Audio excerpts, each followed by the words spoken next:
Terima kasih Anda masih bersama kami di Kompas Petang, saya Cynthia Rompas. Saudara Sekjen Partai Gerindra Ahmad Muzani menyebut pertemuan dua tokoh besar yakni Presiden Prabowo Subianto dan Ketua Umum PDI Perjuangan Megawati Soekarnoputri dapat berlangsung bulan ini. Sekjen Gerindra Ahmad Muzani berharap pertemuan Presiden Prabowo dan Megawati bisa dilakukan secepatnya di bulan ini. Namun Muzani menyebut walau Prabowo dan Megawati belum bertemu, namun komunikasi dan pesan-pesan politik dari Prabowo dan Megawati tersampaikan dengan baik melalui utusan masing-masing pihak. Gerindra juga menilai walau posisi PDI Perjuangan tidak masuk dalam koalisi pemerintah, namun PDIP mendukung kebijakan Prabowo. Keduanya belum pernah bertemu, tetapi komunikasinya dilakukan dengan berbagai macam cara yang pesan dari kedua beliau itu sampai. Sama kami menyampaikan bahwa masakan Ibu Mega yang paling beliau kenang memang nasi goreng. Ada nasi goreng ikan asin, ada nasi goreng ayam, ada nasi goreng kambing. Tiga-tiganya kata Pak Prabowo enak sekali. Gitu. Pak Sudarto bilang kalau kemungkinan bisa aja bulan ini pertemuan antara Pak Prabowo dengan Mega ini benar nggak Pak atau ada ancang-ancang seperti itu? Saya berdoa mudah-mudahan bisa bulan ini makin cepat makin bagus. Sementara politisi Partai Demokrasi Indonesia Perjuangan Guntur Romli membenarkan jika komunikasi politik antara Megawati dan Prabowo berjalan baik. Guntur bilang Ketua Umum PDIP Megawati kerap mengutus sejumlah kadernya seperti Ahmad Basarah hingga Pramono Anung untuk menyampaikan pesan darinya. Buat puisi yang luar biasa dari Mas Butet Kartar. Mbak, meskipun sampai saat ini Ibu Megawati dengan Presiden Prabowo tidak bertemu, tapi kan sikap dari PDI Perjuangan kan tidak ingin bermusuhan. Dari pencabutan TAP MPRS tersebut, Mas Ahmad Basarah yang juga wakil Ketua MPR dan sekaligus juga kader PDI Perjuangan, ya juga menemui Presiden terpilih waktu itu Pak Prabowo Subianto, kemudian dengan penuh kesungguhan dan keseriusan ingin menindaklanjuti terkait pelurusan sejarah, termasuk juga pengembalian hak-hak dan kehormatan Bung Karno sebagai Presiden RI yang pertama. Pramono Anung juga mengaku sering diutus oleh Ibu Megawati Soekarnoputri untuk menyampaikan pesan, Mbak. Jadi selama ini komunikasi itu sudah berjalan. Presiden ke-7 Republik Indonesia Joko Widodo menyebut rencana pertemuan antara Presiden Prabowo Subianto dengan Megawati Soekarnoputri adalah hal yang sangat baik. Jokowi bilang pertemuan Prabowo Megawati akan berpengaruh pada stabilitas politik dan ekonomi Indonesia.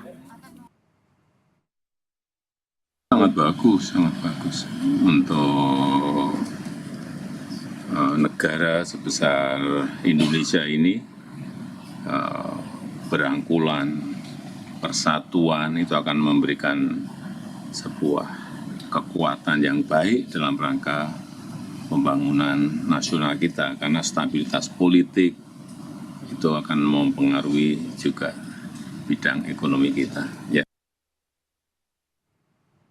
Sekjen Partai Gerindra menyebut rencana pertemuan Presiden Prabowo Subianto dan Presiden ke-5 Republik Indonesia yang juga Ketua Umum PDI Perjuangan Megawati Soekarnoputri akan dilakukan bulan ini. Lantas apakah pertemuan ini akan membahas kemungkinan PDI Perjuangan masuk dalam koalisi pemerintahan? Kita akan bahas bersama Direktur Eksekutif Indikator Politik Burhanuddin Muhtadi. Selamat petang Mas Burhan, terima kasih sudah bergabung di Kompas Petang sore hari ini. Mas Burhan, terima kasih, Cynthia. Kalau Sekjen Gerindra menyebut pertemuan akan dilakukan bulan ini pernyataan benar-benar bisa dipegang atau akan ada hal lain yang mempengaruhi pertemuan keduanya? Ya, pernyataan Sekjen Gerindra itu menegaskan bahwa rencana pertemuan Ibu Mega dengan Pak Prabowo kemungkinan besar akan dihelat dalam waktu dekat. Lagi-lagi sebelum janur kuning melengkung, tentu masih ada potensi perubahan, tapi jangan lupa rencana pertemuan ini sudah memasuki tahap-tahap finalisasi. Udah banyak gesture yang ditunjukkan oleh kedua belah pihak yang menunjukkan akan ada pertemuan. Ibu Mega berkali-kali menyebut mengenai rasa terima kasih atas pencabutan TAP MPRS yang meniadakan tuduhan berkaitan dengan Pak Bung Karno dianggap terlibat dalam G30 PKI. Meskipun kita tahu TAP MPRS itu sebenarnya dicabut pada masa Pak Jokowi, tetapi dalam politik ketika pernyataan tersebut diasosiasikan dengan Pak Prabowo, berarti memang ada rencana dari Ibu Mega untuk lebih proaktif. Ya. Bahkan elit PDI Perjuangan menyebut Pak Prabowo dan pemerintahannya sebagai mitra strategis, dan itu membuka kemungkinan yang lebih lebar terjadinya pertemuan antara kedua tokoh. Tapi gini Mas Burhan, sebenarnya apa tujuan dari pertemuan keduanya? Pesan apa yang ingin disampaikan antara Prabowo dan juga Ibu Mega? Dan seberapa serius sih hasil dari pertemuan kedua tokoh bangsa ini? Pertama, ini rencana pertemuan sudah berkali-kali dan tidak terjadi, termasuk pada saat Pak Prabowo hendak dilantik sebagai presiden 20 Oktober 2024 yang lalu. Ya. Saat itu yang kita baca, Pak Prabowo yang terlihat lebih proaktif untuk melakukan pertemuan dengan Ibu Mega. Penting terutama dalam rangka meningkatkan legitimasi kemenangan Pak Prabowo. Tetapi pertemuan itu tidak terjadi.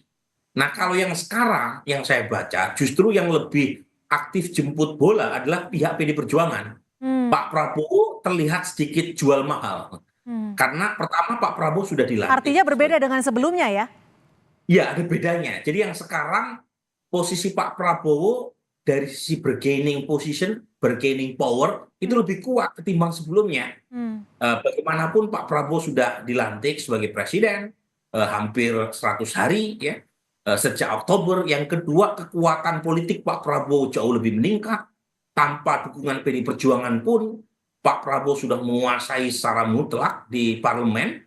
Tetapi di sisi lain PDI Perjuangan yang dari sisi politik bargainingnya relatif lebih rendah dibanding sebelumnya. Jadi kalau misalnya ada pertemuan, tentu makin memperkuat posisi Pak Prabowo. Nah, pertanyaannya apa yang didapat oleh PDI Perjuangan kalau misalnya terjadi pertemuan antara Ibu Mega dengan Pak Prabowo? Ya. Nah, tentu tidak bisa dilepaskan, Cynthia, dari kasus yang membelit elit PDI Perjuangan, terutama Sekjen, dan tentu saja kita bisa baca inisiatif pertemuan tersebut lebih banyak dibawa oleh kubu Mbak Puan, Ketua DPR RI dari PDI Perjuangan, yang kita tahu lebih banyak bersinggungan dengan pemerintah. Jadi kalau misalnya PDI Perjuangan itu terlalu konfrontatif dengan pemerintah, mungkin ada kekhawatiran terutama dari kubu Mbak Puan itu akan mempersulit posisi PDI Perjuangan ke depan. Artinya pembahasannya akan lebih ke unsur politis dibandingkan dengan kepentingan bangsa, seperti itu? Begini ya, kita tidak bisa memisahkan hubungan politik dengan kebangsaan, apalagi kalau dilakukan oleh elit-elit partai. Elit-elit partai ini bernafas pun bisa dibaca secara politik, Cynthia. Ya. Meskipun bungkusnya bungkus kebangsaan, dan itu penting juga pertemuan antara kedua tokoh, Ibu Mega dan Pak Prabowo, gitu ya.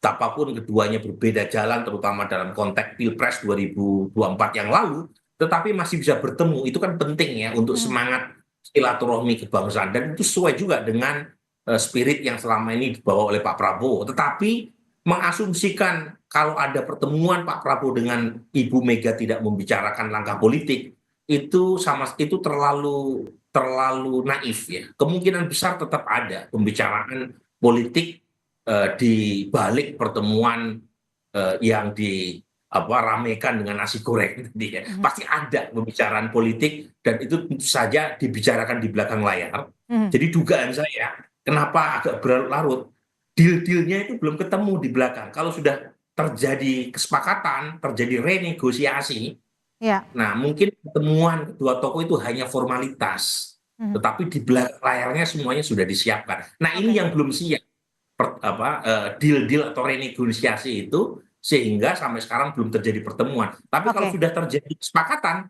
ya saya kira pertemuan nanti akan lebih banyak diwarnai oleh canda tawa dan nasi goreng. Oke, tapi ada tidak kemungkinan PDI Perjuangan akan berkoalisi, akan bergabung dengan pemerintahan? Lalu nanti akan seperti apa konstelasi politiknya? Nah, ini menarik ya. Kalau ditanya ada atau tidak, tentu potensi itu masih terbuka dalam politik ya. karena kita tahu posisi PD Perjuangan yang sendirian di luar kekuasaan itu secara matematika politik juga tidak banyak gunanya karena kekuatan politik di parlemen yang mendukung pemerintah terlalu kuat. Tetapi tentu ada harga yang harus kita bayar, yaitu checks and balance yang makin terpuruk ya, karena semua kekuatan parlemen berada di belakang. Tetapi lagi-lagi kalau misalnya PDI Perjuangan masuk, yang terjadi adalah adu kuat nih, karena kita tahu hubungan Pak Prabowo dengan Pak Jokowi masih mesra, sementara tidak ada masalah antara Pak Prabowo dengan Ibu Mega. Yang menjadi problem adalah masalah Ibu Mega dengan Pak Jokowi. Jadi kalau misalnya Ibu Mega masuk, berarti ada segitiga permainan politik di dalam kekuasaan. Dan itu tentu permainannya digeser dari urusan oposisi versus koalisi, tetapi konflik intra-partai koalisi yang tentu saja akan menarik karena pertarungannya lebih bersifat intrik dan manuver di dalam koalisi ketimbang hubungan atau relasi antara koalisi versus oposisi. Oke, Mas Burhan, kalau dilihat pertemuan ini disebut akan berlangsung bulan ini, akan berpengaruh tidak jika pertemuan berlangsung sebelum atau sesudah Kongres? Ada pengaruhnya ya. Pertama kalau misalnya dilakukan sebelum Kongres, tentu buat PDI Perjuangan akan semakin memantapkan positioning partai, terutama ketika tanda kutip ya berhadapan dengan kekuasaan. Jadi kalau dilakukan sebelum Kongres, maka PDI Perjuangan bisa mengklaim apapun keputusan Kongres, termasuk ketua umum hasil Kongres, termasuk jika Ibu Mega kembali menjabat sebagai ketua umum, itu sudah bisa diklaim direstui oleh kekuasaan. Jadi memuluskan kekhawatiran terutama dari sebagian pihak di internal bahwa Ibu Mega tidak direstui oleh Pak Prabowo. Kalau itu dilakukan sebelum Kongres ya. Tetapi kalau dilakukan setelah Kongres, itu kan kita tidak tahu apa putusan hasil Kongres dan siapa ketua umumnya. Nah, ini lagi-lagi kalau dilihat dari sudut pandang PD Perjuangan akan lebih baik jika pertemuan dilakukan sebelum Kongres. Dan kita tahu gitu ya, Pak Prabowo juga tentu dalam posisi menjadi center of attraction ya. Karena apapun yang dilakukan oleh Pak Prabowo akan lepas dari scrutiny dari PD Perjuangan, karena yang disalahkan kan bukan Pak Prabowo-nya, yang dikritik bukan Pak Prabowo-nya. Justru Pak Prabowo diperebutkan nih ya, antara Pak Jokowi dengan Ibu Mega. Dalam hal ini adalah PD Perjuangan. Jadi di sini yang paling diuntungkan segalanya adalah Pak Prabowo, karena beliau akan menjadi magnet kuat yang mempersatukan banyak pihak kepentingan yang bertikai. Baik, terima kasih Mas Burhanuddin Muhtadi, Direktur Eksekutif Indikator Politik Indonesia sudah berbagi perspektif di Kompas Petang. Selamat sore.